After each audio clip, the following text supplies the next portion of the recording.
Good evening, sir, and thank you very much for a very excellent, what should I say, decoding. Sir, allow me to take you away from G20, only to bring us back to it. The United Nations Security Council reforms seem to be a distant dream. India and a couple of other countries, it seems, are not likely to be inducted as permanent members. Coming back to G20, now the G20, as you've just explained, and we've all been experiencing over the past 1 year, the government has actually, the Indian government has very imaginatively and skillfully, adroitly turned this G20 into G120, 125 actually.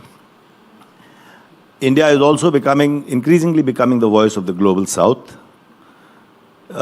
Is there a likelihood of the G20 gaining importance at the expense of United Nations, which is getting increasingly marginalized anyway, even if I'm overstating it? I do realize that G20 initially started as an economic grouping, but that too can change. Your comments, sir.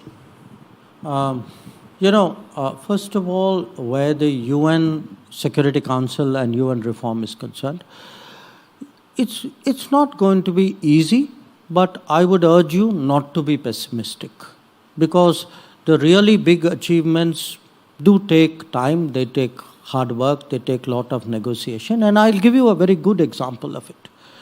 We've just had a BRICS summit in Johannesburg.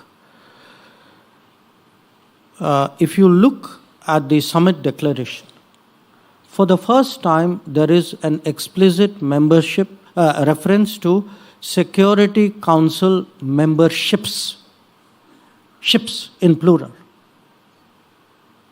So, and there is a specific reference to India, Brazil, and South Africa. So, it is not that, this is something which is stuck and which is not moving. Yes, it is moving slowly. Yes, we would like the intergovernmental negotiations in New York to pick up pace, and we want it to be text-based. We want people to be more outcome-oriented. But in diplomacy is not for impatient people. It's something you have to plug away and keep plugging away. It's in some ways almost as patient as the army. So, but the question about G20, what we are seeing, unfortunately, in many ways, is a gridlock in the Security Council on some issues. Even before the Ukraine conflict started, we actually felt that the Security Council no longer authentically represented the entirety of the membership. I mean, if what I can say today, the most populous country of the world is not there, if Africa, 54 nations of Africa are not there, if Latin America is not there, if, so there are, the fact that it's anachronistic is very visible. So today, I think that pressure for change, because that pressure for change was also visible even at the BRICS, which is why you are now beginning to see the evolution of positions out there. So G20 will pursue its mandate, and its mandate is global growth and development.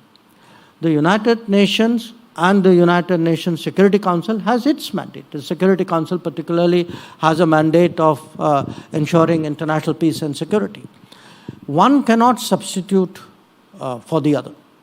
And I would caution against, transposing problems and agenda of one onto the other. I think each have a place, each have a contribution. They need to do that. You cannot fix the UN by saying, let's go and do the job elsewhere.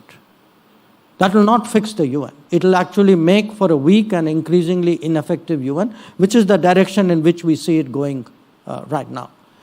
So at some stage, I think the members of the UN themselves have to wake up to the realization that the longer they put off reforms, the less representative the Security Council is, frankly, the less the credibility of the UN would be. People will then go and do things outside the UN. Not necessarily in the G20, they'll go and do it in other ways as well outside the UN.